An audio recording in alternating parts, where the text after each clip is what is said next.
We start tonight with the threat of severe weather. Severe weather and possibly tornadoes could threaten the St. Louis area tonight. Yeah, rather ominous situation, so let's go straight to Dave Murray in the Weather Center. Dave? Well, you can feel it in the air late this afternoon, and as we head into the evening, it is warm outside and it is very humid, especially compared to yesterday, and I've got to tell you, there are some mean, severe tornadic thunderstorms in central Missouri right now, so let's get right to the Doppler radar. We are dealing with several supercell thunderstorms as we head into the evening. Here's St. Louis over on the right-hand side of your screen. The activity is still well to our west. We are talking Columbia, Jeff City, down through the Lake of the Ozarks. These are very mean storms. I'm going to show you. This is what we call the reflectivity. That's showing us where the rain is. This is where the hail is, and we've had some Doppler indicated reports that these are 4-inch diameter hailstones. So we could be looking at baseball-sized hail around Jeff City and to the point south. And as far as rotation and tornadic activity, this shifting color right here, we are definitely getting tornado reports from south of Jeff City back to the Lake of the Ozarks. So a very, very dangerous situation. I'll put this into motion for you, and you can see how the storm systems are moving almost due east toward the St. Louis area. Again, these are very dangerous storms, and if I had to draw a line as far as the possibility of very severe, possibly tornadic storms, we could probably extend it from about Herman down through New Haven, Washington, Pacific, over to Arnold.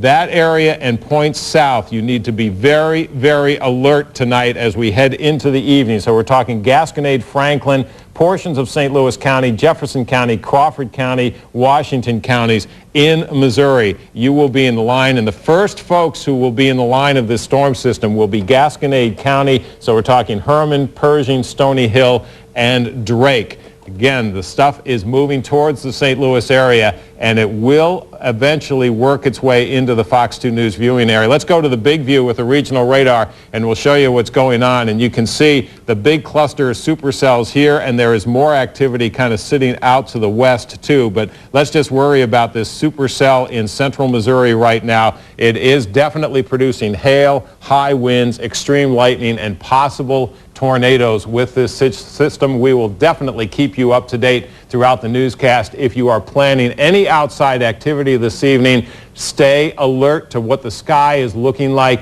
And if you're going to be inside, keep the television or radio on, especially here at Fox 2. We will keep you up to date. Again, this is a very dangerous storm situation, one of the strongest cells we've seen in quite a while here in the St. Louis area. So we'll be keeping you up to date. Dick?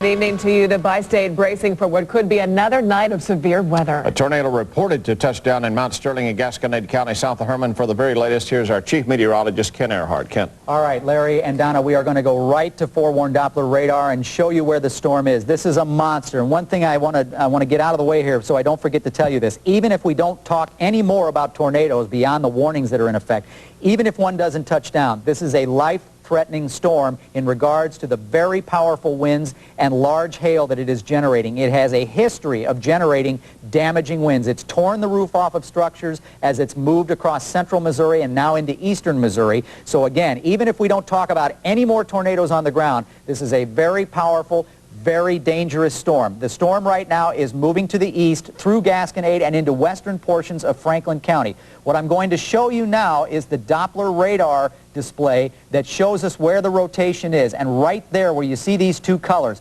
this is air that in the center of the storm that is moving away from the radar site, which is right here.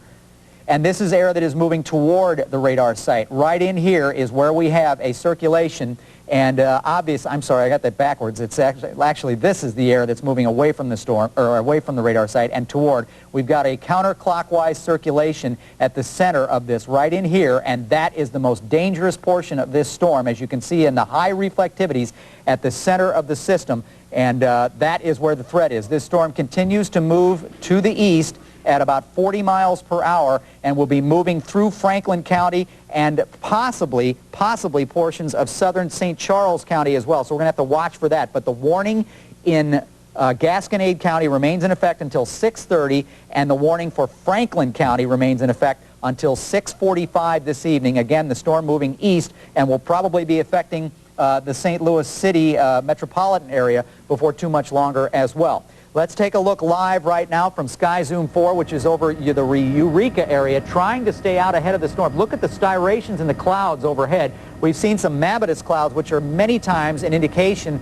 of turbulent weather, not necessarily severe, but some very compelling structure and dynamics to this storm as we look at some of the cloud cover right now. Obviously, we want Sky Zoom 4 to stay way out ahead of this storm so they can stay out of harm's way, and that may not be an easy thing to do because, again, it is continuing to move to the east at about 40 miles per hour.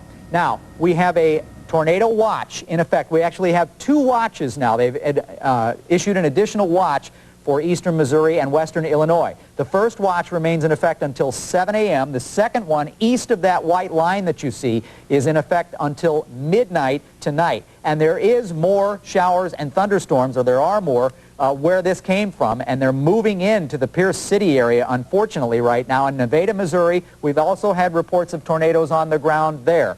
But again, I want to stress, as we come back live to the Weather Center, even if we don't talk about any more tornadoes on the ground in our area, this is a very dangerous storm because of the winds and the hail and the lightning. Of course, we're going to stay right here at the console. We'll keep you advised throughout the show as additional warnings are issued, so stay tuned.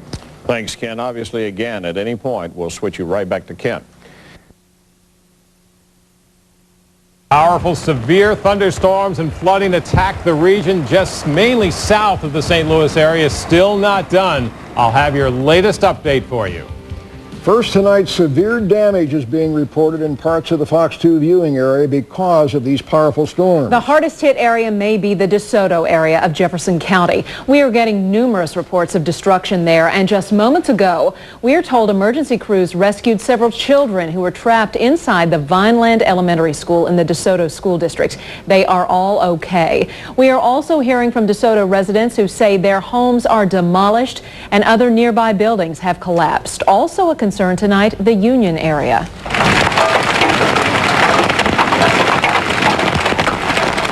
This is video of peat and marble-sized hail that hit near Union.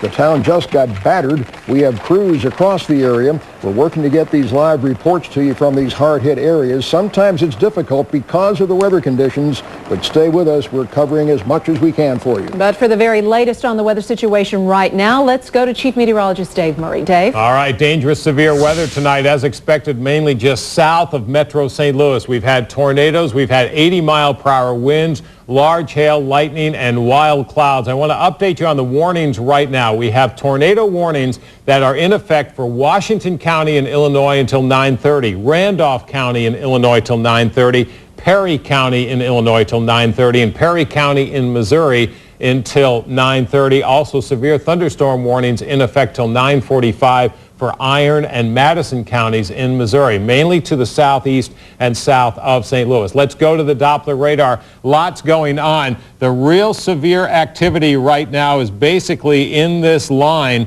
and we are seeing rotating clouds in here. That's why the tornado warnings are up, but it basically runs from New Athens to Oakville, Tilden, Sparta, Chester, Perryville, Silver Lake, Farmington, Ironton, and Fredericktown. It's kind of an interesting line because we have a bit of a low pressure system right here between Chester and Carlisle Lake. That batch is kind of rotating off to the northeast.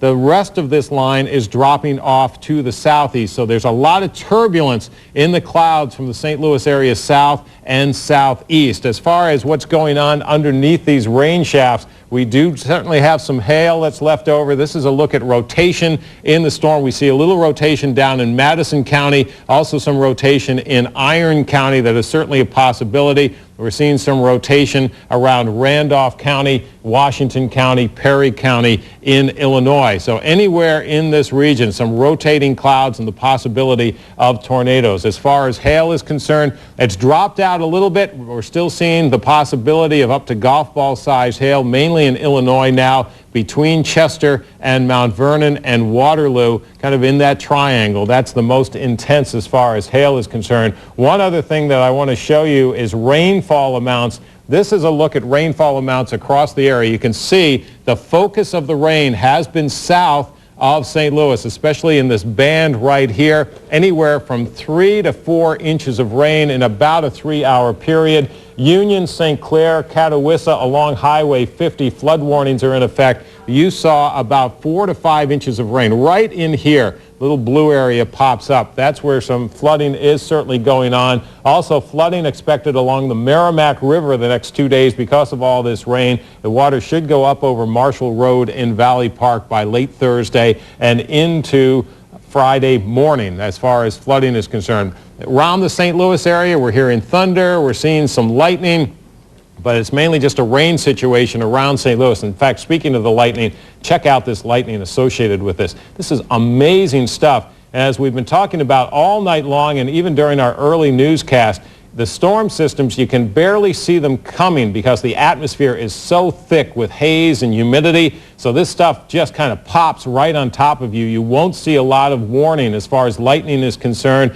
Winds will all of a sudden just blast in, and that's why tornadoes are so tough to see in this kind of weather in the St. Louis area. You're not going to see much coming at you until it's right on top of you. And again, the prime zone of activity is in this band to the south and to the southeast: New Athens, Oakville, Tilden, Sparta, Chester, Perryville, Silver Lake, Farmington, Ironton, and Fredericktown. This batch here, as I mentioned, moving off to the northeast, the line to the south dropping off to the southeast, and that's why there is so much turbulence in the atmosphere, still packing heavy rain, flash flooding, large hail, high winds, and possible tornadoes. Bigger view with a regional radar, and look at this complex of storms, St. Louis south and east. The good news, this thing is definitely on the move, and I think it will be primarily out of the viewing area by about midnight tonight. But until then, we are still dealing with very dangerous weather conditions.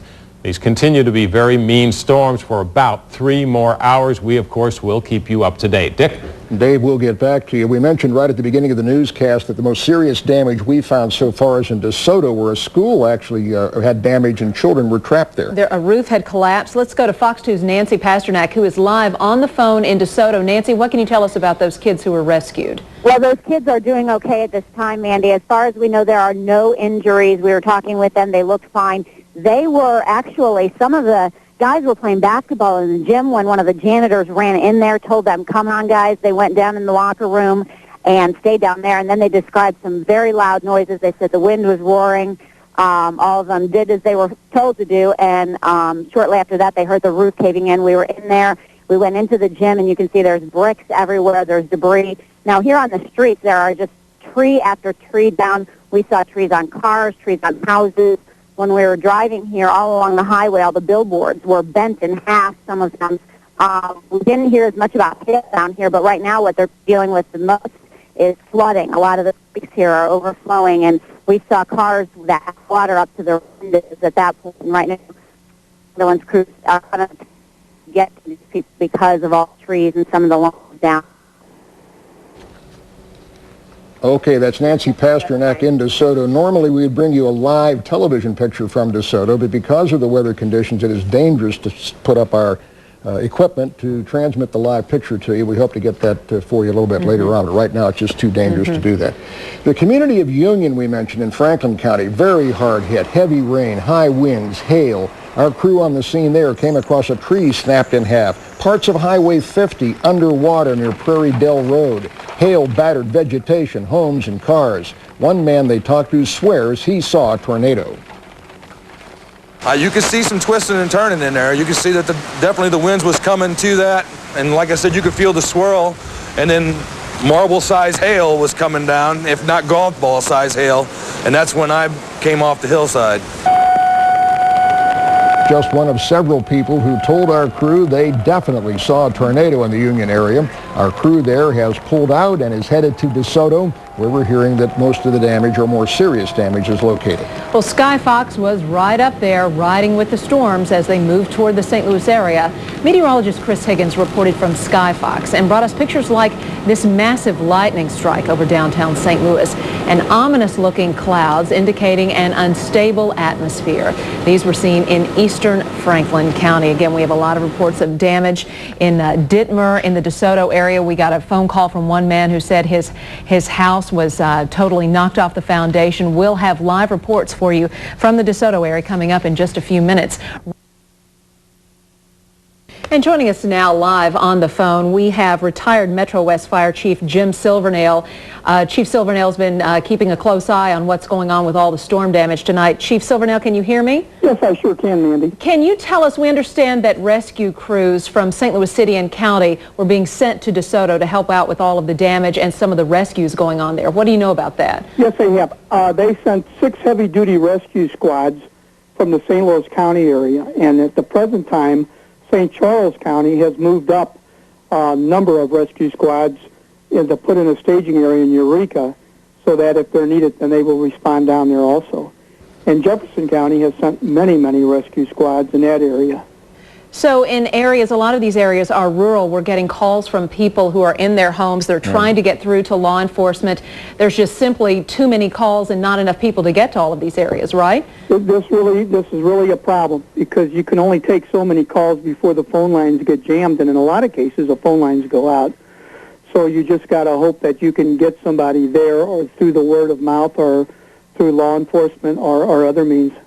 Chief, with all the emphasis we put on disaster relief since 9/11, are we any better prepared for these kind of devastating storms than perhaps we were a couple of years ago?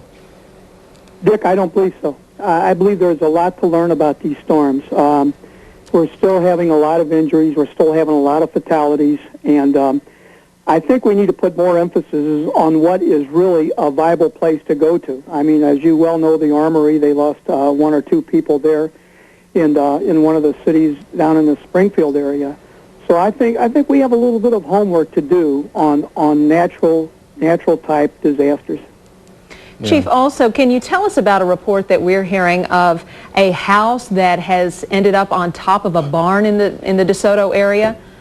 Well, I heard that off of Kleindyke Road, which is it's probably in the middle of Jefferson County, that they've had a report of a house that was blown on top of a barn. How much fact that is to that, I don't know, but they were sending apparatus down there to check that out, and I still think they're on the scene of on that situation. Okay, it's going to be a long night for all of the rescue crews working in the DeSoto area. Chief Silvernail, thank you for being with us. It sounds improbable that a house is on top of a barn, but tornadoes have been known to do They do strange things like that. Chris Higgins is in Jefferson County with coverage for us. Chris, can you hear me? Yeah, Dick. And where are you? We are right now just pulling off Highway 110 at Route 67 in Jefferson County. That's just north of DeSoto. We've actually just pulled off the road into a gas station where we've got a van which is off the road and in a ditch. It is up to the door, about halfway up the door with water right now. A lot of these back roads going through Jefferson County are flooded, tremendous amount of water. We're looking at a van. It appears that everybody inside has gotten out at this point. We're literally just pulling up on the scene right now, but a lot of water. In fact, at one point coming down 67 right after we got off 55, because all the power is out down here, we came across a very deep puddle of water over about maybe a 50-yard stretch where we couldn't see because we were probably up to our hubcaps or higher with water ourselves. We came up with it as quite a surprise. There's just an awful lot of water and flash flooding. We've also seen not necessarily large tree limbs, but we've seen lots of debris on the roads. What probably, I would guess, is hail damage, a mixture of hail and wind damage from the trees. Just a lot of stuff on the roads. It's obvious that whatever rolled through here was very strong. We actually stopped briefly to get some gas and talked with the folks at one of the gas stations on the way down here, and they said it was just amazing. About 10 to 15 minutes of solid wind and hail. And this was as the storm was coming through probably about 30 or 40 minutes ago. But we are trying to get a little bit better view of this van that is off the road and in the ditch. And just an incredible lightning, I have to say. Even though the rain has let up some down here right now, the lightning has just been spectacular. So major problems down here, it looks like, in Jefferson County. Okay, Chris, you have covered storm damage from tornadoes and severe weather before. Well, what you've seen so far, I mean, how would you rate what you've seen in Jefferson County up till now? The kind of damage that we're seeing right now, and again, we're taking into consideration not only is it night, but all the lights are out. There's a lot of power out here. It looks like a lot of straight line winds for sure from what we've seen. It's mainly small tree limb damage, things of that nature, but we really haven't had a chance to get out too far off the main track here for safety reasons to see what kind of other substantial damage there might be. We just heard about that report, I guess it was on Klondike Road, that we might try and go track down here once we get into town as well. But it looks like just a lot of wind and probably some very large hail as well. All right, Chris, you talked about that flash flooding. We've had several reports from people who say that the water just came up so quickly. People are trapped in their homes trying to get law enforcement to come out and rescue them. We also had a call tonight of water covering I-44 around the St. Clair exit. So water rose very quickly when these storms moved through. So as you've heard, we have crews in Jefferson County in the DeSoto area, 2 and more help on the way. So we'll have more coverage for this and more reports coming up as we move along. The community. And we also have another eyewitness report, this one from DeSoto. Joining us now live on the phone is Richard Jenkins. He owns a bed and breakfast in DeSoto. Richard, can you hear us? Yes, I can. Okay, tell me what you're seeing as far as where you're located in DeSoto. Okay, what has happened here in DeSoto is, of course, we've had severe flooding also, but we've had a tornado hit down here. It has hit a Vineland school, evidently went through there, and reports of some children being trapped there, but I understand they are now safe. It also hit our high school, and there was debris and bricks all over the roads there, as well as major trees down. My son's home was hit with trees, and his garage is demolished. My other daughter-in-law, her home and her new car and her house and her grandmother's house are all down with trees on it. Across the street from me, there's a tree down over a motor home. My business has had minor damage, just a tree through the cover of my pool, but other than that, no damage in my business. Flooding in Main Street here is like 3 feet deep. It's beginning to subside a little bit now, but this is probably the worst storm I've ever seen in my life, and I'm 57 years old. And I tell you, it was scary. It lasted for like an hour. I didn't think it was ever going to get over. We have no electricity, no power whatsoever. Now, you were telling us about your family, about your son. What about your wife? Yes, my wife was at the, now they're talking about a bad gas leak over here. I hear sirens.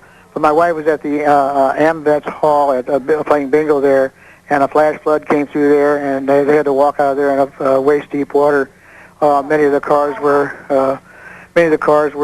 underwater there in the parking lot, and that was just down the street from the school, the high school that got hit by the tornado.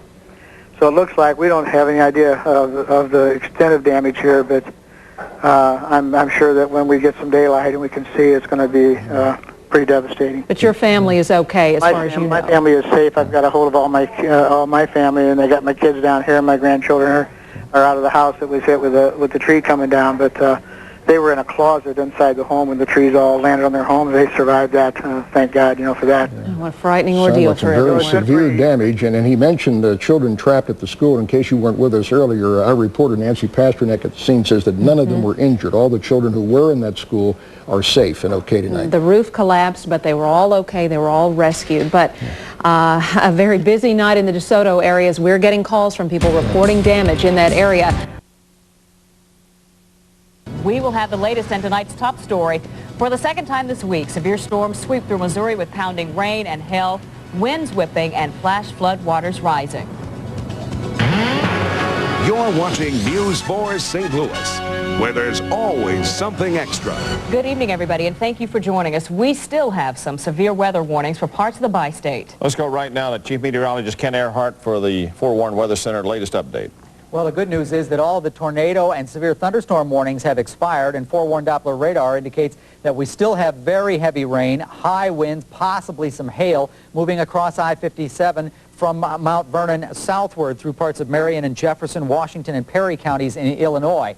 Now, the only warnings that are remaining are flash flood warnings. We can see those on the weather graphics machine. We have a flash flood warning in Franklin County until 10:30, and flash flood warnings in Jefferson County, Missouri, and Monroe County, Illinois, until midnight tonight. That is all that we have in regards to those warnings. And now, just now, as we speak, a flash flood warning is being issued for Perry County in Illinois, and this is in until 1 a.m. this morning. So again, just flash flood warnings right now. We have a lot more weather to cover, and we will get to that. But first, we want to get to those live reports. Thanks, Ken. And Ken will, of course, have a lot more coming up. Most of the worst appears to be over, except for the word and concern about the flooding. But those storms, they keep much of the area on edge this evening. And certainly with good reason, the thunderstorms have left behind flooding and damage. So far, the worst damage appears to be in the DeSoto area. That is in Jefferson County, about 50 miles southwest of St. Louis. Joining us now is News Force Ray Preston with a live look at the damage for us. Good evening, Ray. What's going on there? Well, Vicki, we are coming to you live from just north of DeSoto along Highway 21. It's the Walmart parking lot here. This is the staging area and the command post for a lot of the emergency and the rescue crews who are still combed out all across this part of southern Jefferson County. We have some video that Gabe Hess from our news staff shot earlier tonight. We want to show it to you. This is the DeSoto Junior High. It's on Ambets. Now, one firefighter says that the gymnasium there was just flattened. We have a shot of some of the destruction. You can see the basketball hoop and the backboard are just laying in the rubble. The bricks from the building were blown out into the street. A coach was at the gymnasium with several students when the storm blew through. She gathered with those students in a sub-basement area. Now, there are no reports of injuries. We have been told that all the students have been accounted for. We also want to roll some other video for you. This was shot just earlier this evening as well, not too far from where I'm standing, and that's the front of the Walmart store here, just north of DeSoto along Highway 21. When we pulled into the parking lot about 20 minutes ago, several of the Walmart employees were still kind of huddled around the front of the building. The baskets from Walmart are all over the parking lot there on the ground. Any sort of tents or displays that are outside the store are also as well just strewn about. Right now, though, I want to turn it over to my colleague Robin Smith. Myself and news photographer Mike Alexander, we came down from St. Louis on Highway 21 and we went for miles with just blackness on either side because all the electricity is out. Which way did you come down? What all did you see? We came down the other side, Ray. Okay. Scott Thomas and I have been in this area probably starting at 6 o'clock, starting from downtown St. Louis, straight down Interstate 55, all the way almost to St. Genevieve. And as a matter of fact, what was most remarkable is that it started out as a light show. Extreme lightning in the western and southern skies. The lights just continued to burst across the sky for quite a while. Then as we moved further down Interstate 55, the rain came. It came in the form of blowing rain, and again, as Ray said, it was very, very dark, no electricity. The further south we went, the rain got so hard that even 18-wheelers were pulling off the side of the road, unable to travel because you really couldn't see in front of you. Again, darkness. Then we cut across from Interstate 55 to make it here to DeSoto, and that is when we found a city in complete pitch black and emergency crews screaming up and down the roads. The only light really to light your path other than your headlights were the red and blue lights of emergency vehicles. I'm going to ask that James Parmalee step in. He's with the DeSoto Fire Department. We know that you're extremely busy. This is the command central. What's the main message that you want to get out to residents of DeSoto and surrounding areas right now? Really right now, if there's no reason to be on the streets, we need everybody to really clear off the streets so the emergency vehicles can get in and around the city. A lot of the roads are impassable now, high waters, trees and wires, and just really stay off the streets. A dangerous situation for anyone on the roadways. Right. The most critical situations you know of, the good news so far is that you have no injuries, no fatalities reported so far, correct? Correct. But the most critical situations you know of right now, people in true need of emergency crews, are what? Right now we've got 2 reported people trapped in 2 buildings that are collapsed. We have sent crews from the task force here. They're on the way there. Other than that, as of right now, there's just them 2 that we know of. And when you say the building is collapsed, you do not believe anyone is trapped inside? Well, I don't know how they got the reports, but there is a report of people trapped in both buildings. So we, like I said, until they get there and find out for sure, we're not really certain at this point. The extent of the damage here, we're without electricity. There's no electricity. There's a lot of trees and wires, and a lot of buildings have been taken out with the trees falling over on them. I see police and fire departments from as far away as Creve Coeur, western St. Louis County. How many different departments, approximately how many men and women down here, and how many pieces of equipment assisting you? Right now we've probably got about 30 pieces of equipment, about 200 firefighters. We brought in a rescue task force from St. Louis County. They're here now to help us do with the building collapses and anything else that might come up. Because we're not only sending here from the city, but in the outlying areas, they're responding all from here. And we did pass by some roads wherein people were trapped, unable to get out of these rural roads because there are tree limbs down and they're unable to reach the main thoroughfares. Thank you again. This is Officer James Parmley with the DeSoto Fire Department. Thanks, James. We appreciate it. Again, at this point, we're here live in DeSoto. We're going to be here. We're going to make sure that the latest information gets passed on to you as quickly as possible. I'm Robin Smith along with Ray Preston reporting live from DeSoto, Missouri. Robin, thank you very much. You and Ray, again, damage at the junior high school, damage to the Walmart, and perhaps some people trapped in a couple of collapsed buildings. Yeah, we'll continue to watch over that part as well. Keep you up to date tonight. Thank you, John. Well, what appears to be one of the hardest hit areas tonight is DeSoto in the southern part of Jefferson County. We've been following reports of heavy damage there, flooded roads, even water rescues in the DeSoto area. News Channel 5's Deanne Lane is standing by live on the telephone now. Deanne, what can you tell us from DeSoto? Well, Dan, this is still a very dangerous situation, and we should let our viewers know that because of the weather conditions and the harsh lightning, that's keeping us from bringing you a live picture, and that's why we're on the telephone right now. DeSoto is a mess. The entire city is without power, and I'm told there are several reported gas leaks. Now, the fire and police sirens are still blasting here in DeSoto. Departments from throughout the area, including St. Louis City and St. Louis County, have been called in to help.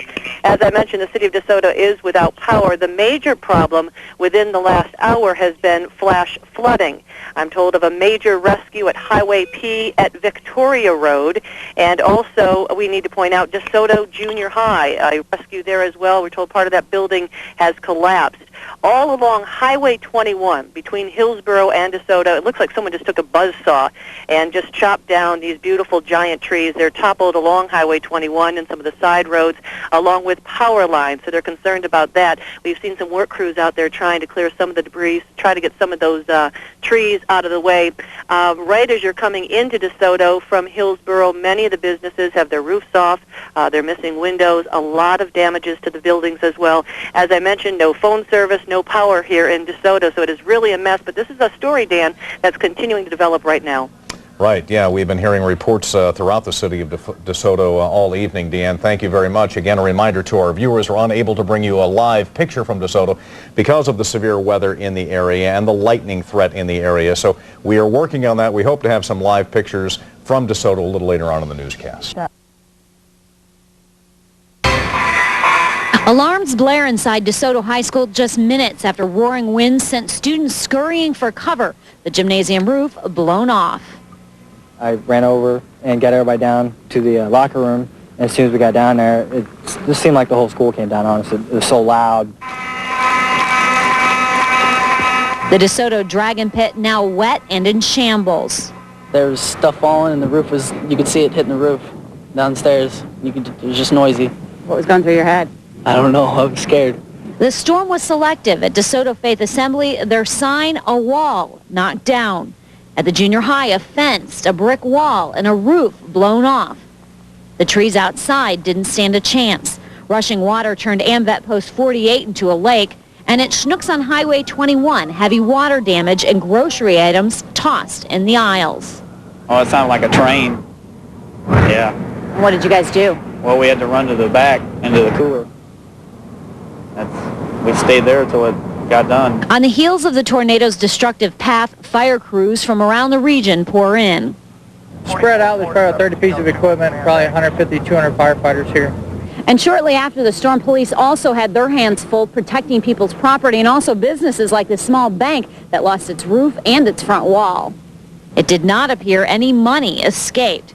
And at a makeshift candlelit shelter at St. Andrew's Methodist Church, DeSoto's mayor helps out as he and residents reflect on a frightening ordeal.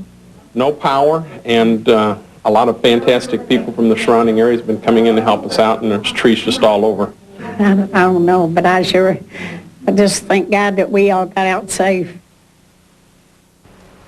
Because of the school building damage Nancy showed us, students in the DeSoto School District will not have class today. There's also no school today in the Sunrise R9 district, which is also in DeSoto, and the Jefferson County Head Start program is also closed today. No fatalities and no serious injuries were reported in our area, though there were 2 deaths reported in far southern Illinois, that's near Cairo. In the meantime, President Bush has signed disaster declarations for Missouri and Kansas after Sunday's tornado damage. Now, state officials have more storm areas to survey.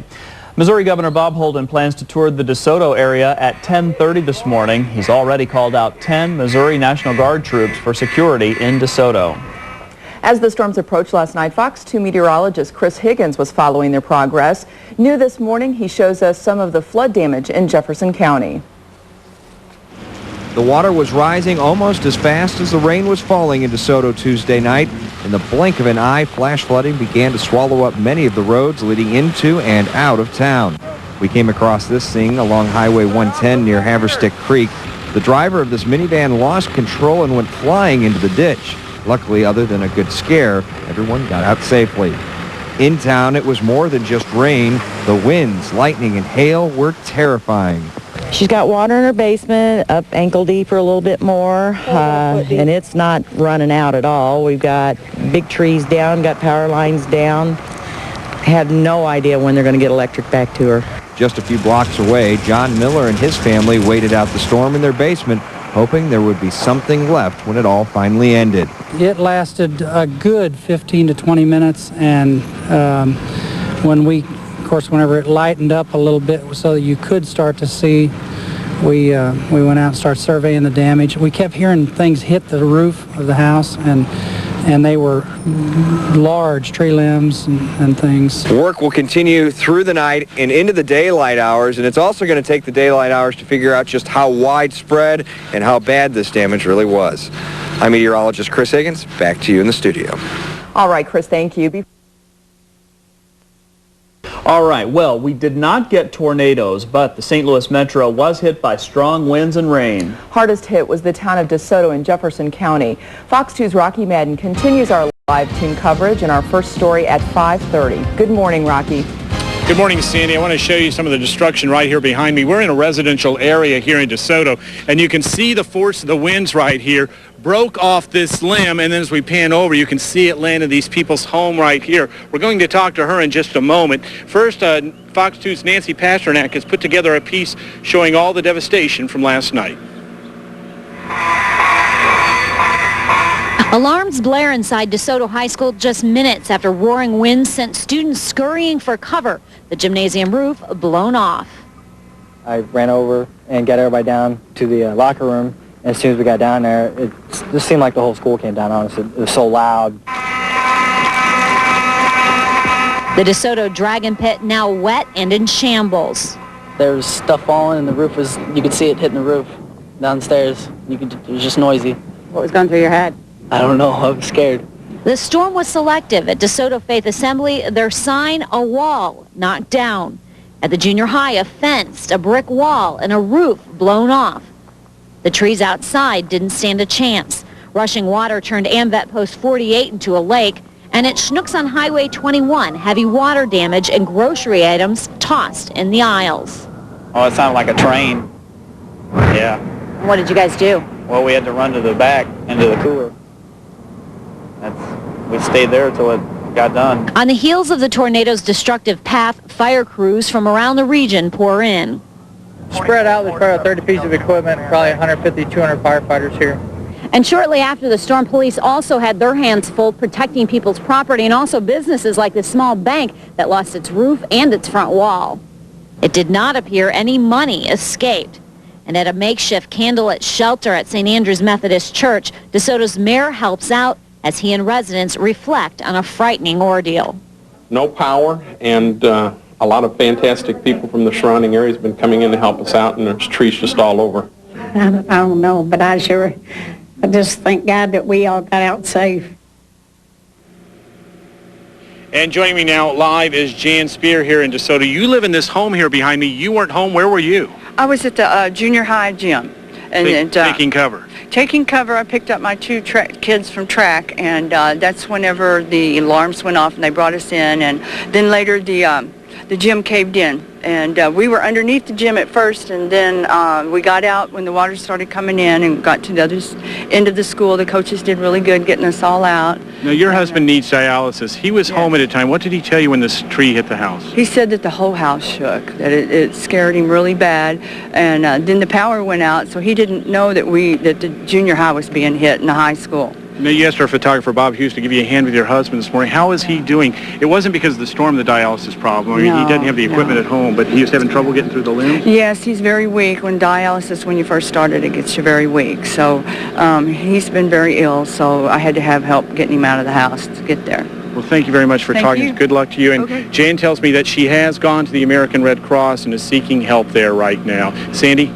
All right, a scary situation, Rocky. Thank you very much. Fox 2's Rocky Madden live in DeSoto this morning. And as he mentioned, students in the DeSoto School District will not be having class today. We also want to let you know that there is no school today in the Sunrise R9 School District, which is also in DeSoto, and the Jefferson County Head Start program is also closed today.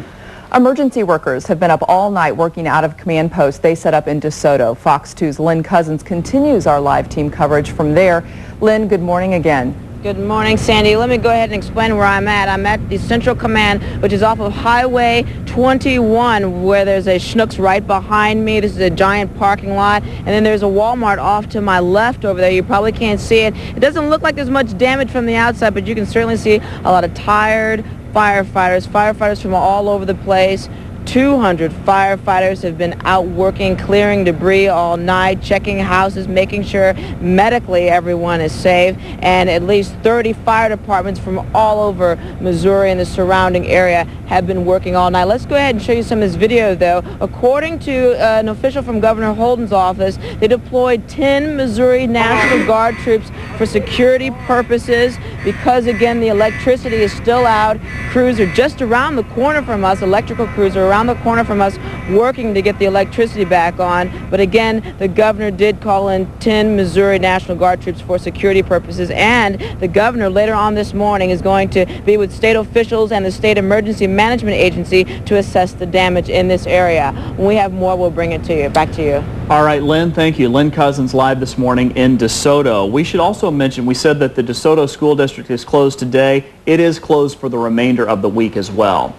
Now, the rain caused flash floodwaters to rise quickly last night. In the blink of an eye, flash flooding started to swallow up many of the roads leading into and out of DeSoto last night.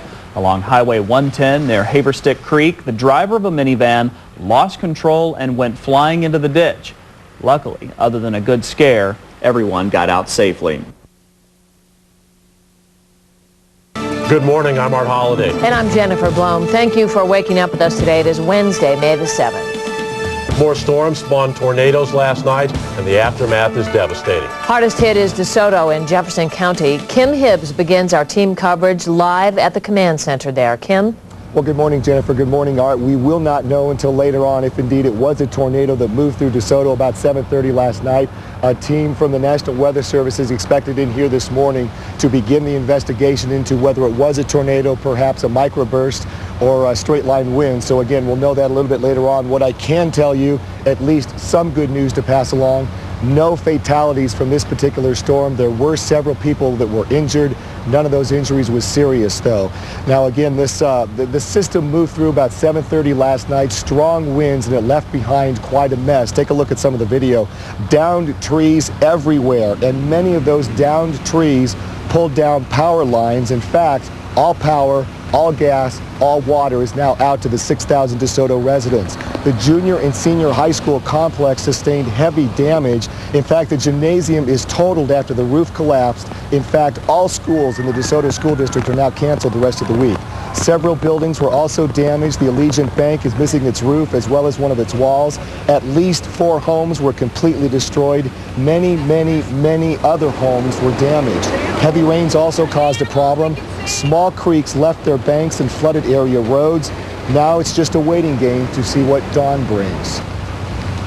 My worst nightmare probably with the homes that are damaged, the trees that are down, the power lines are down and so on. It's just hard to imagine. We've got one school that the gymnasium has collapsed.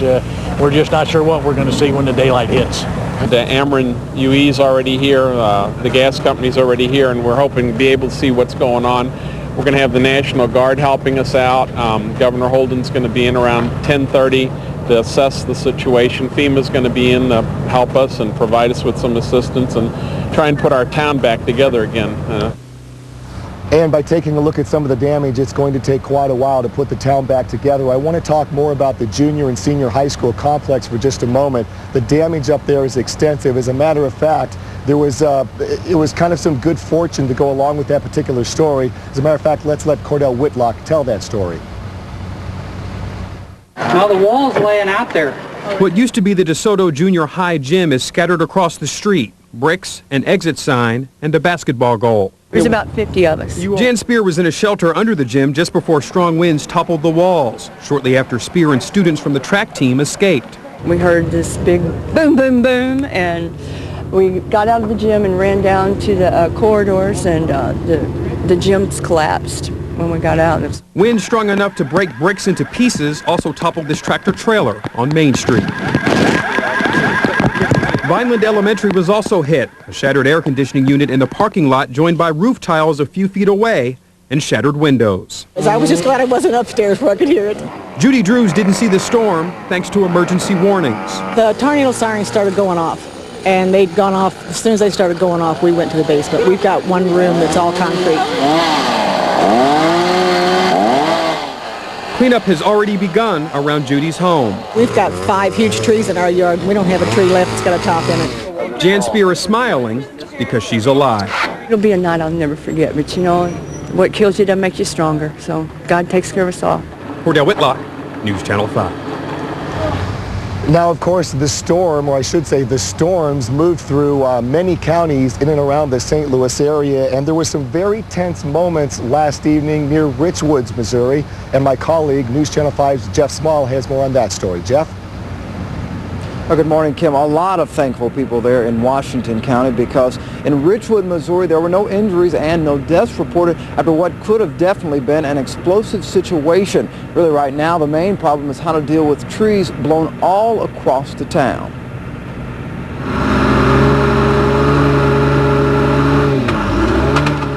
Roads were cleared limb by limb in Richwoods. James Rector walked outside his house to find trees on top of his and his neighbor's vehicles. It just broke the window out of the little car sitting there. The tree landed on the truck but didn't break nothing. Just cut it off and threw it on the ground for tonight. Other residents in Modoc Crew spent hours getting more large trees out the roads and away from power lines knocked down from a line of strong winds. Oh, when it started, it came. And first it was the real strong winds, knocking, pretty good sized trees all the way over touching the ground. At the heavy point of the storm, the water from this fast-moving creek reached several feet above this area and back of the town's post office. And that's where the problem lied, because the post office has the propane tank, which at one point started leaking. We had a gas propane tank that floated off and busted the copper line off of it. And we needed to shut the valve off on it. It froze up and couldn't get to the valve. The potential for an explosion due to the leaking propane forced residents to be evacuated for several hours. The propane sits down in a low valley like this, and it'll sit here. It won't go nowhere. It won't rise. Somebody come through here, light a cigarette, flip one out the window, make a big blow. Unfortunately, there was no explosion, and the residents were able to come back to their homes just a few minutes before we left the scene there. A lot of the roads were still closed before we left. Also, power still out to everyone there in the town. Hopefully, the situation will be improving throughout the day. Reporting live in Richwood, I'm Jeff Small, News Channel 5. Art. Thank you, Jeff. The entire DeSoto School District will be closed for the rest of the week. Also closed today, St. Rose of Lima in DeSoto, Grandview R2, and Richwoods R7. All right, another live look from DeSoto where a tornado hit last night. Take a look at this. This is a house very near DeSoto High School where we've shown you the devastating pictures. Look at that. Their garage pretty much destroyed. Looks like a couple of cars. One of them at least, well, both of them probably have damage there. A house again very near DeSoto High School. No school in DeSoto for the rest of the week. That's just one of 4 tornadoes to hit Missouri. It tore the roof off the gymnasium at DeSoto High School, sending students scrambling to safety. There were also tornadoes in Crawford, Franklin, and Randolph counties as well.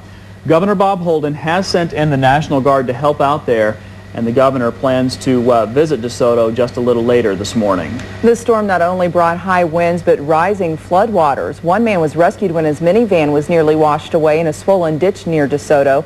The storms also knocked down trees and power lines across a large area south of St. Louis. Live view from Skyfox this morning, still over the DeSoto area. I've been watching the Skyfox shot here in the monitor during the commercial break here. And there's damage all over the place, like to this building right here, and many residences with places like carports and roofs torn off, just like what you see right there from this shot from Skyfox. Also, lots of tree damage, and the trees in some spots have literally been snapped off. The tops have been just snapped off, like if you take an asparagus and you snap the top off. That's what some of these trees look like in the DeSoto area, and obviously this damage here represents really the bulk of what has happened down in DeSoto. At this point, the National Weather Service is calling this a tornado. Some of the damage does look like straight line winds, just kind of a first glance view from our monitors here. And we're talking about the trees down in the DeSoto, southern Jefferson County area. Check this picture out from Skyfox. This is what I'm talking about. I mean, literally, the tops of trees just snapped off. And some of these are, you know, old and established trees, but you can see how the tops of them have just been bent and snapped off. And this is one of the scenes from Jefferson County, the wind and tornado damage down south of St. Louis. Let's show you a Skyfox shot once more. We are surveying the damage in Jefferson County in the DeSoto area, and check this tree out. I mean, it's just amazing, the wind damage that we've seen here. Trees snapped in half, damage to buildings, and the rainfall that came down last night was torrential in many spots, up to 5 inches of rain, so creeks and streams are running very high. In fact, there are flash flood warnings out now for St. Louis County, Jefferson County, Franklin County, and down into Crawford and Washington counties too. And this scene you see here with the creek running very high, that's going to be the situation here for the next 24 hours. And we're also surveying damage. Amazing to see trees that look like that all over the DeSoto area in Jefferson County. We are finding more and more damage in DeSoto and Jefferson County from last night's tornado. You're looking at pictures live from Skyfox of a church south of town that has been destroyed. That roof has come off. There's the piano in the church. Earlier we'd zoomed in on some of the pews, and you can still see the Bibles are still intact in the back end of those pews. Stan, can you zoom in on that? It's kind of an amazing picture through all this destruction. You can still see those Bibles or perhaps hymnals in the back of those pews. Don't know specifically the name of this church, but it is south of DeSoto. If you're watching in that area, you probably can tell by the pictures what church this is, but it has been destroyed. That roof is off. Again, this is from a tornado in Jefferson County. As we've been showing you a lot of damage, I think we're going back to another Skyfox, about 2.5 miles south of DeSoto, I think they're telling us. Yep, there we go. We've been showing these live pictures all morning of the destruction in DeSoto. A lot of damage in the area. And we're just seeing this for the first time, just like you are. And obviously here you've got a tractor trailer there. We can surmise what that looks like a farm building of some sort. Right, some sort of outbuilding and farming property there has fallen on the tractor and a truck, that sort of thing. It looks like a rural community maybe outside of DeSoto. Yeah, again, about 2.5 miles south of town. We showed you Parkview Baptist Church. The roof has been blown off from that tornado last night. Lots of damage in the DeSoto area. 4 tornadoes touching down in 4 different counties, including Jefferson, Crawford, Franklin, and Randolph County as well. Okay, we're checking all the destruction. We'll be back with more live pictures from Skyfox right after this. Stay with us.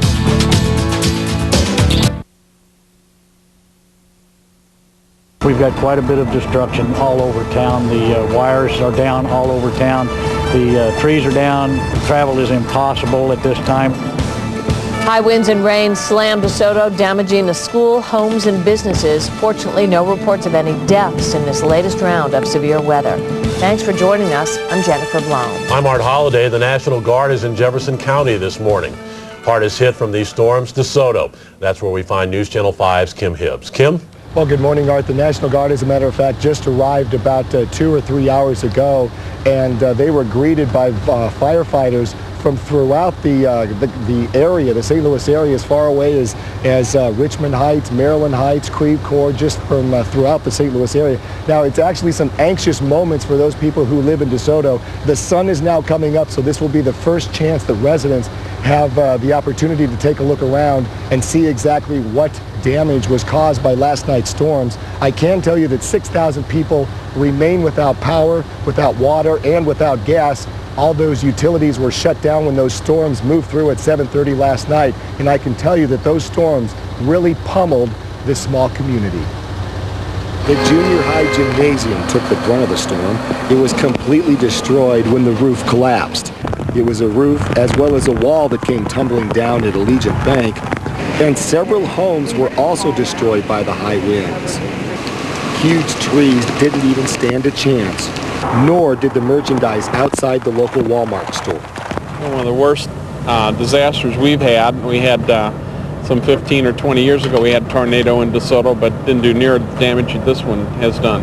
Heavy rains also caused a problem, as several small creeks overflowed their banks, completely shutting down area roads. Also shut down all electricity, gas, as well as water to 6,000 DeSoto residents. The Ameren UE's already here, the gas company's already here, and we're hoping to be able to see what's going on. We're going to have the National Guard helping us out. Governor Holden's going to be in around 10:30 to assess the situation. FEMA's going to be in to help us and provide us with some assistance and try and put our town back together again. What do you expect to see when the sun comes up? My worst nightmare probably with the homes that are damaged, the trees that are down, the power lines are down and so on. It's just hard to imagine. We've got one school that the gymnasium has collapsed. We're just not sure what we're going to see when the daylight hits. And the daylight is now hitting the area, so as I mentioned, more and more residents, you can see some of the cars coming out and about.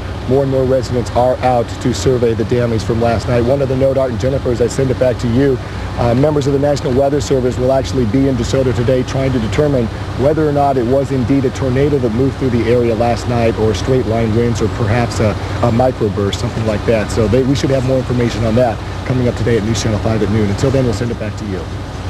Thank you, Kim. Well, at this point, we're looking at a calm day today. It looks like temperatures are fine. The atmosphere is shutting down just a bit. But as you see in southern Jefferson County from Skyfox, the storm damage is dramatic. Old Glory's still there, but the house next to it, most of it is not. The tornado that touched down in DeSoto and the straight line winds through southern Jefferson County has been dramatic, and the storm damage that we continue to survey from Skyfox showing everything from roofs torn off to windows and walls blown out, and debris is everywhere. Time now for the residents, the homeowners, to assess the damage and find out if they can rebuild. And some of those homeowners are down there right now checking out what happened last night. Unbelievable. Yeah, Skyfox is up over the area. Every time they turn around, there's a new unbelievable picture to show. Yeah, so we're seeing it for the first time as well, so some shocking stuff. All right, Thanks, Glenn. Thank You're looking at a live picture from DeSoto. Missourians are once again picking up after a night of severe weather. Lightning, hail, high winds, and possible tornadoes rock the region. Team coverage again today of this wild weather. Good afternoon, everyone. I'm Jennifer Blome. I'm Art Holliday. Thank you for joining us. The weather moved into our area a little after 5 o'clock last night. The hardest hit area, Jefferson County, where a tornado may have touched down. The damage is widespread, but the good news is no one was seriously hurt. These are aerial pictures of the damage in DeSoto. The worst destruction is at the town's high school and middle school campus. The roof on the gymnasium collapsed. The roof was torn off another building there as well. A local church also lost its roof, and another local business was nearly a complete loss. Some homes and farms also suffered significant damage. The governor is expected in DeSoto later in this hour. We'll bring that to you live when it happens. The cleanup in DeSoto began almost immediately after the storm hit. As you could see from those aerial pictures, the path of destruction was wide. Kim Hibbs spent all night in Jefferson County following the cleanup effort and joins us now with more. Kim? Well, good afternoon, Jennifer. Good afternoon to you as well. Art, as you all mentioned, the storm started to move into the St. Louis area about 5 o'clock yesterday afternoon. Now, the severe weather that moved through the DeSoto area actually hit here around 6:30 last night. Now, we still don't know whether or not it was a tornado. Crews from the National Weather Service are actually in DeSoto this morning. They'll remain here this afternoon. They'll be investigating to figure out whether it was a straight line winds or perhaps a microburst, or in fact if it was a tornado. But after looking at some of the damage around town, I can tell you that it is a complete mess here in DeSoto. And the story of the storm that moved through last night, it is a story that will be told for many years to come. The story for Union Electric and Laclede Gas crews: restore utilities as soon as possible. But with this mess, that could take days, even weeks. But it'll be much easier than rebuilding the high school gymnasium. The same gymnasium Christine Ide was inside just a few minutes before the roof collapsed. I just can't believe it. I mean, seriously, I don't know. It's like a bad dream. Christine and dozens of other students were told to go to the basement when the tornado sirens first started blaring. If this had happened in the middle of the day, we would hope that we would have taken appropriate action in time. But if that had hit suddenly without any warning, it could have been some real serious injuries. The story for many trees throughout the area: they were no match for Mother Nature. The same can be said for this small creek near the center of town. Heavy rain pushed water over its banks, which pushed this car 25 yards from its parking spot. And the same floodwater pushed Carl White and his neighbors from their apartments. I opened the door and it come rushing out when I first got here. And I was like, oh, please, don't let it be. But when it was, so now I'm just going to have to deal with it and clean up this mess. Proud of what we did. Kobe DeClue will be telling his story for years to come. I've seen a house there, and the gentleman hanging outside the window saying there was an infant baby inside the house. So we just naturally did what came to mind. What came to mind was rescuing the family after floodwaters ripped their home from its foundation. Once everybody was out, though, what did they say to you? Thank you. Thank you. That's about all they had to say. Right, Blake? Really, a lot of people pitched in last night during the severe weather, really did a great job. Right now, we are set up in the parking lot of the Walmart store located off Highway 21 here in DeSoto. This is the command center, the command post, if you will, for all the activity taking place in and around DeSoto.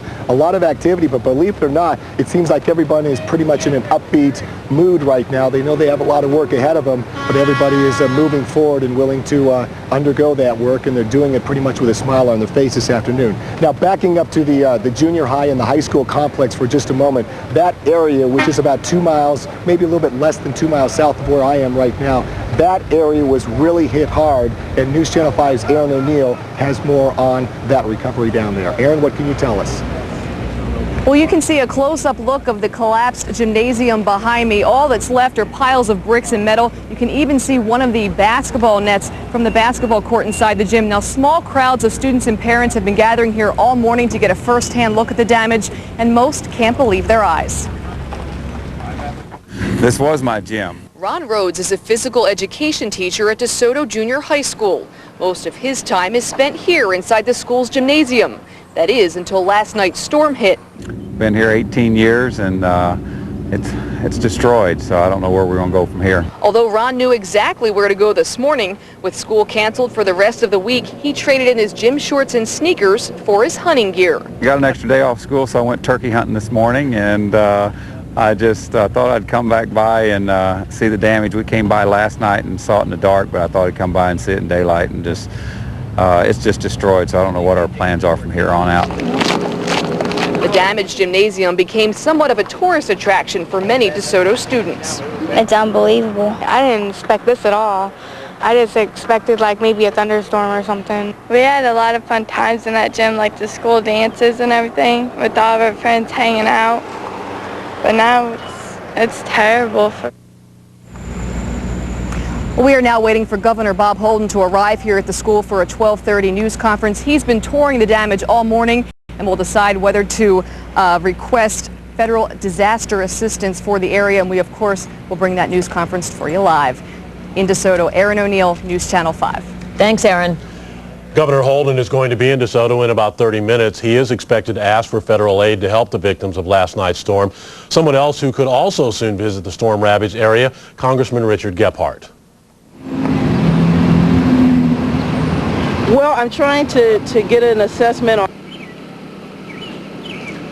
That was one of Gephardt's aides. He was on the phone with his office in Washington this morning discussing a possible visit. No word yet when or if that visit will take place.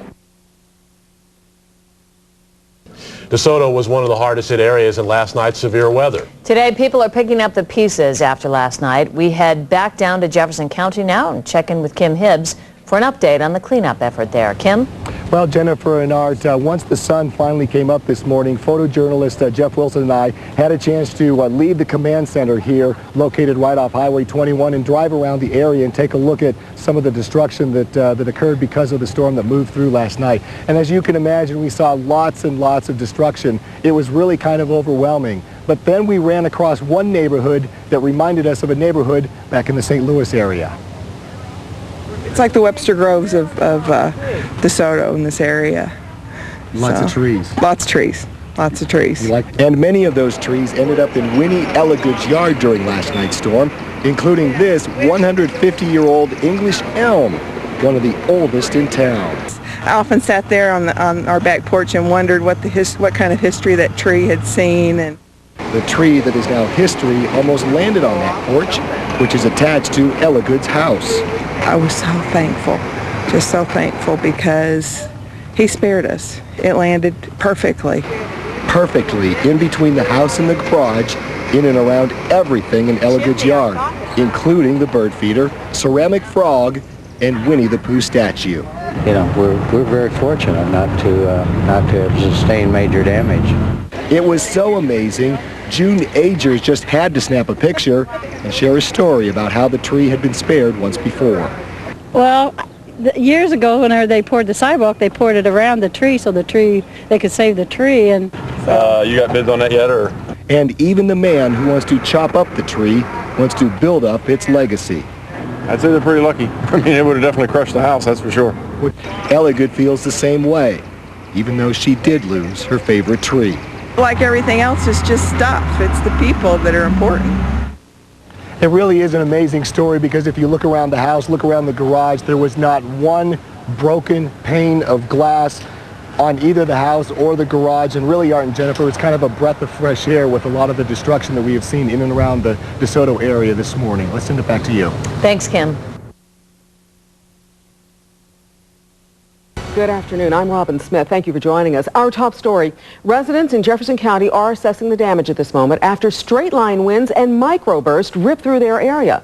One of the hardest hit areas is DeSoto, Missouri, and that's where we find Ryan Newspiegel. He's live with the latest on the cleanup efforts. Ryan?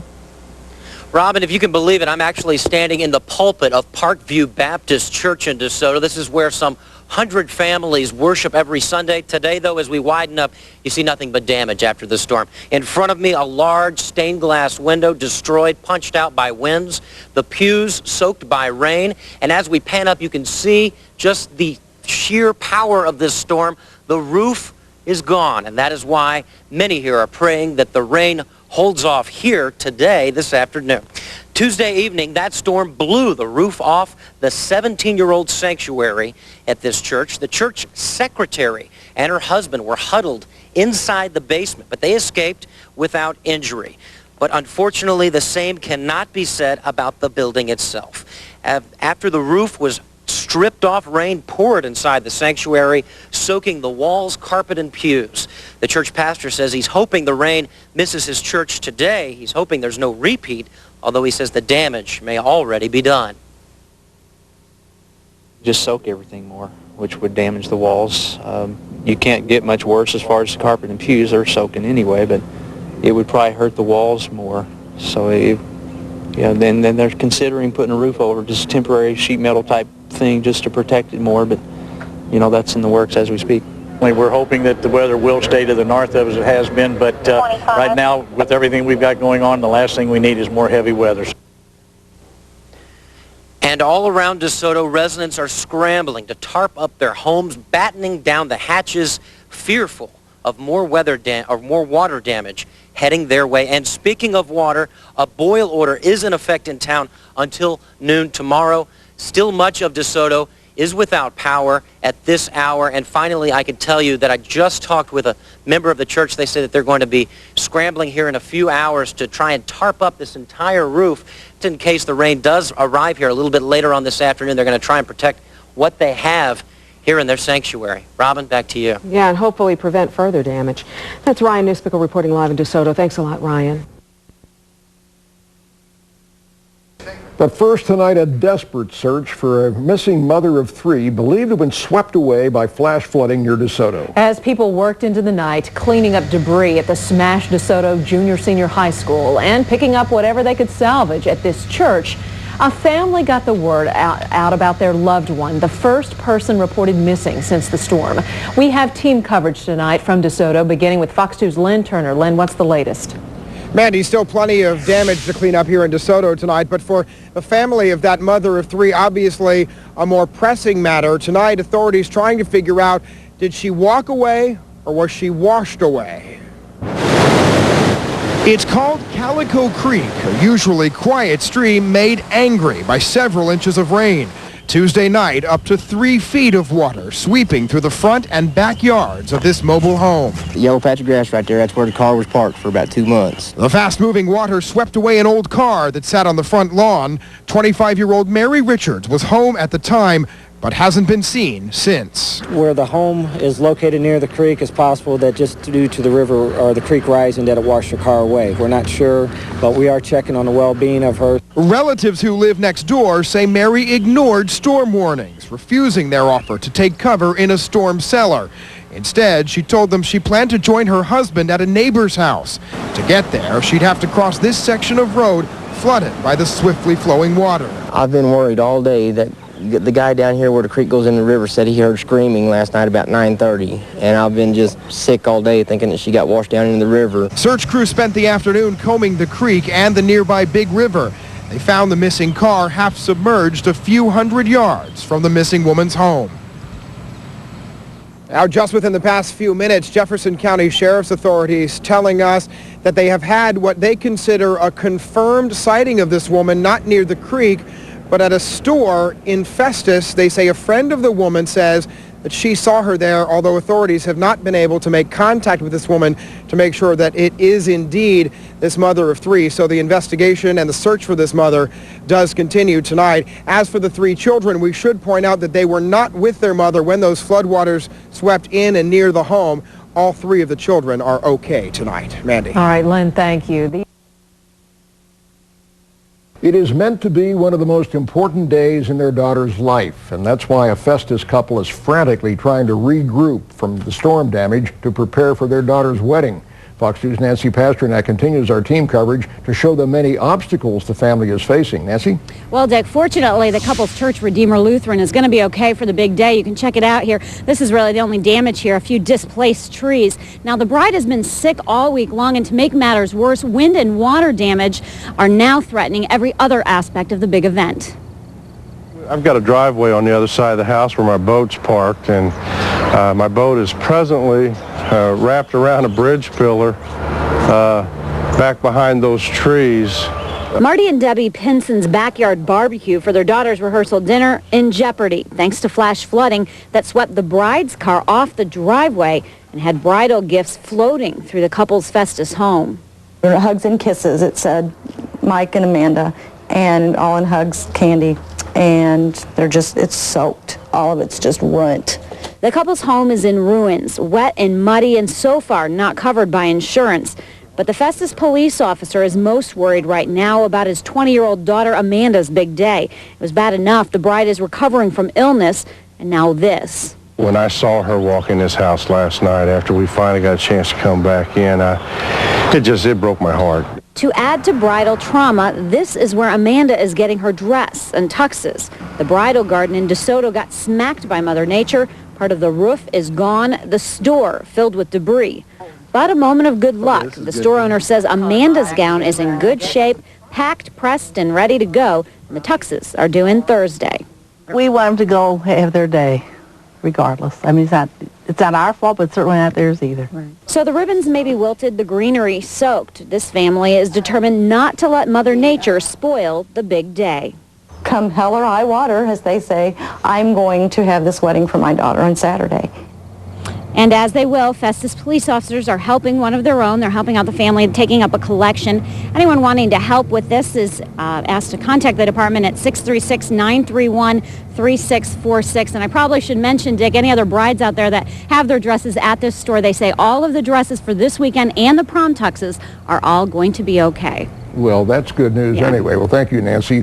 The dashboard camera on a Crystal City police car recorded the storm as it rolled through Jefferson County last night. And just take a look. Golf ball-sized hail pelted the area as heavy rain, several inches of rain, caused that widespread flash flooding. You can even see a large propane tank. Take a look at that, a propane tank floating down the street. Dozens of businesses and several schools in that area remain closed today. Well, Governor Bob Holden promises to push for federal relief for 11 additional Missouri counties in the wake of Tuesday's storms. Missouri Governor Bob Holden was in DeSoto today for a closer look at the destruction.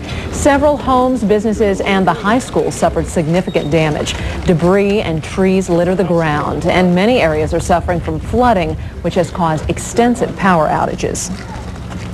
I've seen Missourians and neighbors reach out to each other and help those who are truly in need. And that's what we've got to do as a state, reach out and help those people that are in need, and then we'll get through this. In Pierce City, Sunday's storms devastated the National Guard Armory. Holden announced today that he's already started the process of trying to get a new armory built in its place. Call it a test. Nature's most powerful storms, tornadoes, keep pummeling the Midwest. Residents are forced to answer and pick up the pieces, and it's been relentless. The U.S. usually sees 229 tornadoes during the entire month of May, but so far this month we've seen 188. A possible tornado closed DeSoto about 50 miles south of St. Louis, but for all the devastation, no one was killed. Governor Holden wants Jefferson County declared a disaster area, and that would put 50 Missouri counties in line to get federal money. Tonight, team coverage beginning with Teresa Petrie, who examines what it will cost. As Governor Holden toured the damage, he promised the people of DeSoto a helping hand. We'll do all we can to help DeSoto get back on its feet. That promise requires some big bucks. What would you say, Chief, $4 or $5 million worth of damage at least? Yeah, that would probably be conservative. I would say somewhere in that particular range. So you're looking at maybe $7 or $8 million worth of total damage. Governor Holden only hopes it comes from federal coffers instead of state. And we'll work through the financial aspects later. This damage, along with the deadly destruction in southwest Missouri, will undoubtedly put a strain on an already strained budget. But the cleanup and reconstruction has already begun. The state just hopes there's federal reimbursement. As a matter of fact, people, cities, whole counties are betting on it. Waste management is going to coordinate a program, and they're going to be reimbursed by FEMA to pick up a lot of the debris and dispose of it. Police also plan on federal money buying equipment lost or damaged in the twister. And President Bush is expected to make a decision within a matter of days. In the meantime, Holden is holding his breath. Just keep our fingers crossed and keep working together as a team. Even with teamwork and federal assistance, the director of Missouri Emergency Management worries some southwest Missouri cities won't rebound. I'm concerned about some of those communities surviving. I don't think they'll ever make it. Financially, even with the government help? That's right. He says the key is how much insurance coverage they have and how much the government gives out. Teresa Petrie, WB11 News. Federal housing officials have already responded, sending $64 million in housing funds. The money was already set aside for Missouri, but HUD's quick decision makes it available now. Well, damage to schools in DeSoto district is extensive. So officials have asked the state school board to waive the last 13 days of classes. However, prom and graduation will still take place, but they're going to have to be held in neighboring Festus. In the meantime, a happy ending this morning in the search for a woman some thought had been swept away by flash flooding. It's our first story at 5. Law officers in Jefferson County began a desperate search yesterday for 25-year-old Mary Richards. She had been missing since the storms hit. Nearby Calico Creek rose up to 3 feet near her mobile home. Relatives thought she might have gotten trapped by the water. I've been worried all day that the guy down here where the creek goes in the river said he heard screaming last night about 9:30, and I've been just sick all day thinking that she got washed down into the river. Search crews combed Calico Creek and nearby Big River. They found an old car that had been in the couple's front yard, but no sign of Richards. Then just before 10 last night, sheriff's deputies say Richards was found alive and well in DeSoto. Police are investigating why she disappeared. Now let's get an update on what's happening today. With me right now is Chief Larry Zeitzman. He's with the Glendale Fire Department, and he's head of the task force that's kind of in charge of taking care of what's going to happen next. So let's start there. What does happen today? Well, good morning, Sharon. I'll tell you what we're going to do today is we've got a lot of companies, and we'll have another task force group that will be moving into the area to assist the DeSoto Fire Department here, and we'll have Ameren UE crews coming through the area, and they'll be checking for any downed wires or removing limbs from the wires, and we'll be standing by here to continue to provide safety and protection in case we have a problem with them doing that. DeSoto, by the way, really is a very fortunate city to have a very dedicated fire department that they have all volunteer, and they've done an outstanding job here, as you've seen in the earlier This photos. taxed everybody, didn't it? It really did. Let's talk about these power lines. We saw quite a few of them yesterday. I think one of our trucks almost got caught in one. Yeah, they were, and it was really tough for many rescue workers to get through the area because all the power lines were down across the roads, which made it almost impassable for most apparatus. So we had to first remove the limbs, the down limbs, so we could get apparatus through, and then we had the power lines, which always causes problems when they're trying to resolve those situations and bringing power back up in the area. Okay, we still have electricity and water out today? There is electricity and water out in many of the areas. We're getting water back on. The power is gradually coming up as we speak, and they're doing it grid at a time, and Ameren UE has been out here working very feverishly to try to get that accomplished quickly. Great. Thank you, Chief, so much. We'll talk to you again. That was Chief Larry Zeitzman with the Glendale Fire Department, and he's heading up the task force that's heading up the emergency operations here. We'll have more on the situation here in DeSoto coming up at 6:30. Reporting live, I'm Sharon Stevens. Jennifer and Art. Well, less than an hour from now, state and federal disaster experts will survey the storm damage in DeSoto. What DeSoto residents need quickly is a federal disaster declaration from President Bush. News Channel 5's Sharon Stevens has been checking out cleanup efforts as she joins us from DeSoto. Sharon? Well, our electricity and in some cases water is still off in many areas of the city. And DeSoto officials say it may be several months before things are really back to normal.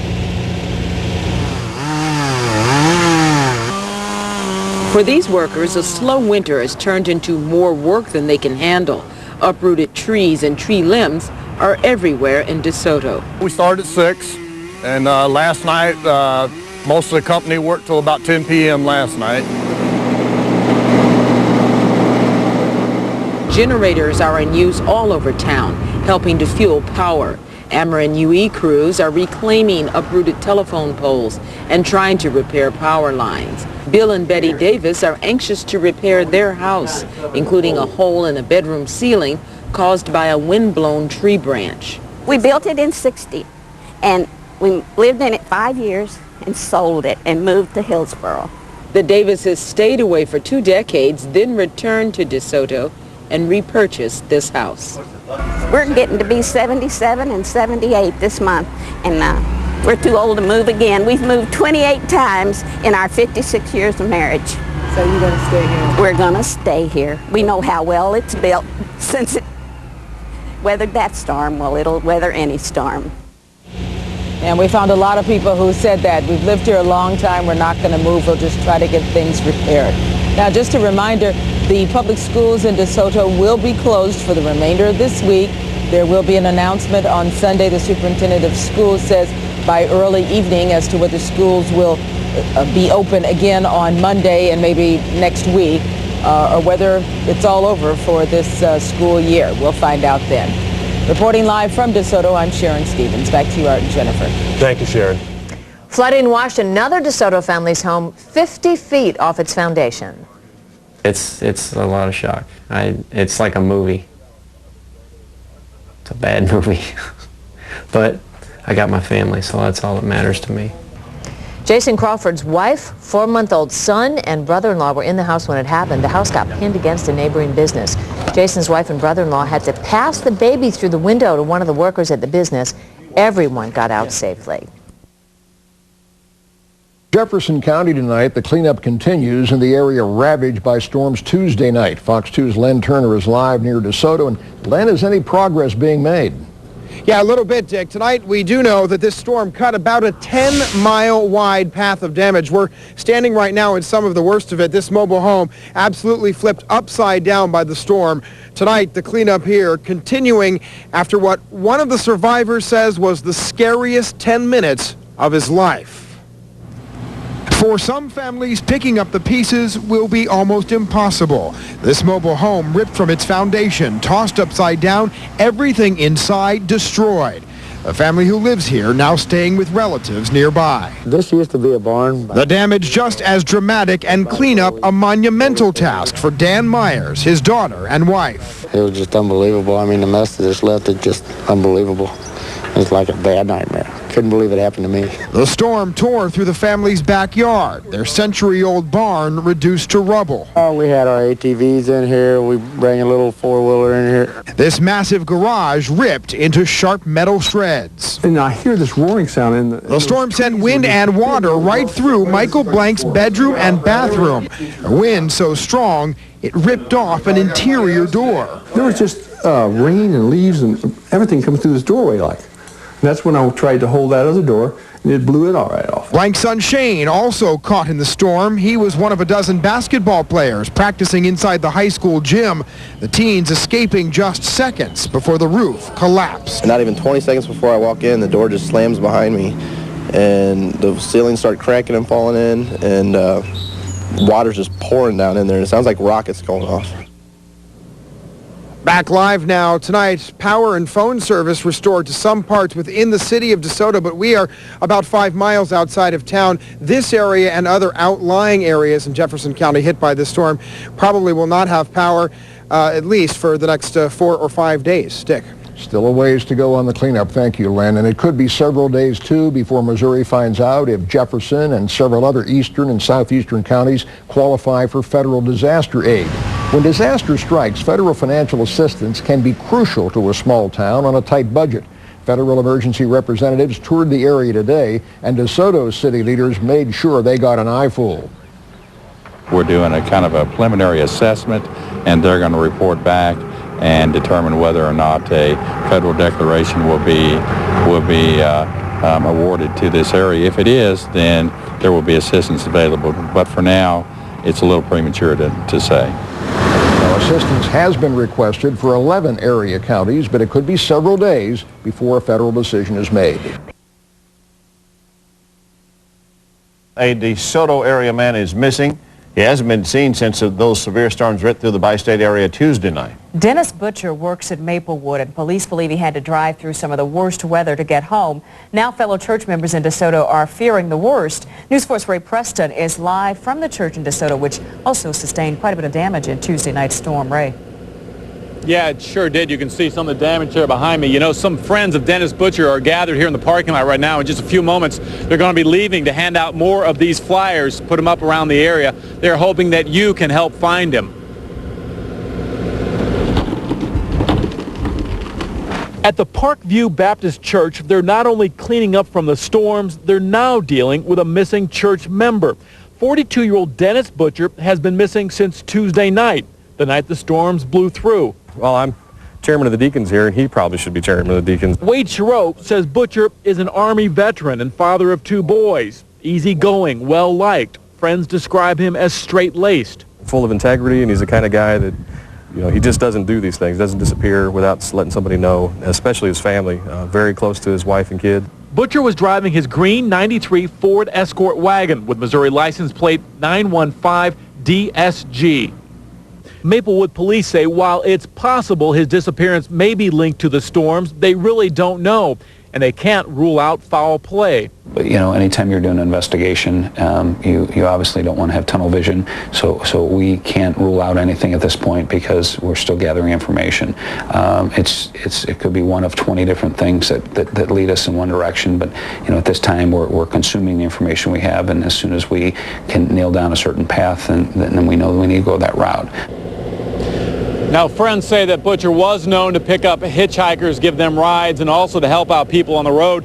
And while that does show his nice guy side, they say that also has them somewhat concerned. Vicki, back to you. Ray, so had anyone heard from him that evening, the evening of the storms, perhaps before he left work? Do we know? The last they know of was that colleagues saw him at work at 6:30 in Maplewood when he left the FDA up there. Ray Preston reporting live from DeSoto. Ray, thank you. Good evening and thank you for joining us. The search is over for a DeSoto husband and father. Dennis Butcher disappeared during a thunderstorm nearly 2 weeks ago. This afternoon, police found his body and car in a creek about a mile from his home. News 4's Robert Townsend is live at the DeSoto police station with more. Robert? Lori and Matt, tonight there are some heavy hearts in this community. Family and friends just wanted to find Dennis Butcher. Well, today they did, with tragic consequences. Ever since that night, some of us have gone out at least one night. Family members, friends, and church members comb the community of DeSoto day and night looking for Dennis Butcher. I mean, the first Saturday we did have, I called a bunch of church members, and we had about maybe 20, 25 folks last Saturday searching the area. 11 days ago, the 42-year-old husband, father, and inspector for the Food and Drug Administration reported missing. Co-workers told police Butcher left his office in Maplewood and drove home to DeSoto at the height of a severe storm. Today, after yet another search, are his parents this time, and they were the actual ones who actually did find the car. Dennis's friends from Parkview Baptist Church and his parents make a heartbreaking discovery. They found Dennis's mangled car upside down in Edelman Creek in DeSoto, about 2 miles from the missing man's house. We were kind of scared of that, but at the same time we're glad that we could find him finally and bring him home. Investigators suspect sudden floodwaters may have swept his partially submerged car into the creek. Butcher's decomposed body found in the back seat. On his chest area towards the back of the vehicle. He's a good buddy of mine. We golfed together, tried to play tennis together. Just the night before he disappeared, we were together Monday night at Walmart. Our kids were skating at the roller rink, so we ran off to the store, and he bought some Mother's Day cards, and I bought some other things, and he's just a great person to be with. Police tell us they also found Dennis Butcher's wallet inside his car. An autopsy will be performed to determine exactly how he died. Butcher leaves behind a wife and 2 young sons. Back to you. Okay, thank you. Robert Townsend reporting from DeSoto. Well, the recent storms also destroyed part of DeSoto High School, but tonight the school celebrated prom as scheduled. More than 350 juniors and seniors are attending their prom at the Holiday Inn Express in Festus. The storm damage forced officials to cancel the rest of the school year, so this is one of the last opportunities for the students to get together.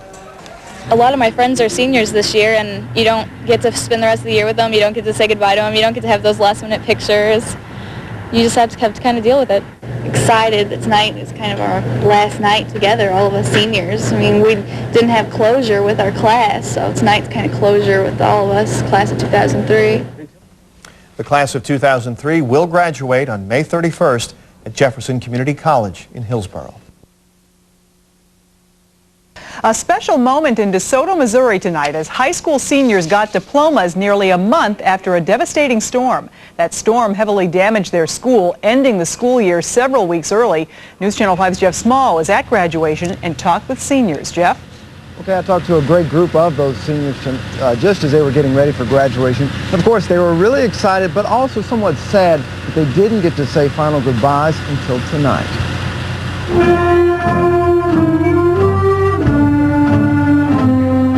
For a while in DeSoto, it seemed there would be no pomp and circumstance. We're just extremely lucky to even be here together on this field this evening. Mother Nature would destroy much of the Dragon's turf, leaving students and the community to battle a tragedy. One graduate say they'll remember forever. On May 7th, I watched as my classmates came to the aid of friends and families and did not let a tragedy win. No tragedy would spoil these seniors' big moment as they got ready for graduation. I want to get this over with. I'm excited. Really nervous. Yeah, I'm getting more nervous. More nervous by. There would be plenty to do in the hour leading up to today's ceremony. The senior friends shared a lot of laughs today, but say they're also sad. You really kind of miss not being able to see people. There's some people you won't see again, and you didn't expect for that to be the last time you'll see them. We didn't know that was going to be our last day, so we got to say goodbye and take our cameras. Finally walking the stage with a diploma. Now, the seniors I talked to say they're going to spend the night partying and just celebrating their big accomplishment, and say they are ready to go ahead and experience the real world as adults now. Reporting live from DeSoto, I'm Jeff Small at News Channel 5. DeSoto students want residents to vote yes on a bond issue to rebuild their school. Lights on. Students, parents, and civic leaders all came out tonight to encourage the citizens of DeSoto to vote yes for Proposition 1. That bond issue would help fund new junior and senior high school facilities, both severely damaged in May by storms. The storm on May 6th has given us an opportunity that we might not normally have had. And we anticipate that when this passes tomorrow that we will not have to go to the voters for any tax increase. The bond money would be added to an insurance settlement to help rebuild both schools. With an estimated $500 million in losses from May's storms, the state of Missouri is promising to help families in DeSoto. State officials spelled out how at a meeting last night in Hillsboro. Cordell Whitlock reports. I've had no one to talk to since then. Joyce Brown's home was pelted with hail during the May storms in the DeSoto area. Strong winds also caused damage. My roof, siding, garage doors, windows, storm doors, fencing, barn. Joyce joined thousands of others who filed insurance claims, a process that can be overwhelming. I don't know where to turn. I don't know how to handle this. The main purpose of this meeting is... The Missouri Department of Insurance set up a town meeting to help the Joyce Browns. Several insurance companies and the Assistant Attorney General are on hand to talk with customers face to face. Let consumers know that if they have some insurance issues or concerns, that there's someplace in state government that they can turn for some help. It's been a very good experience. I've already given some very important information to a couple of different people, and there'll be follow-ups, and I have no doubt that there will be some things taken care of that need to be.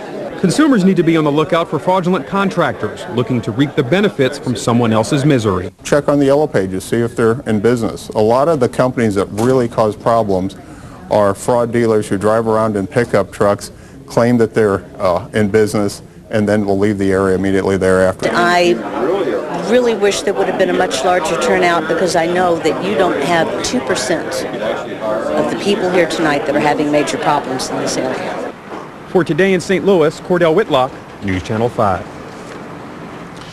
Here are some phone numbers for those who couldn't make the meetings. The Missouri Department of Insurance can be reached at 800-726-7390 for any insurance-related questions. For questions about fraud, call the Missouri Attorney General's office at 800-392-8222.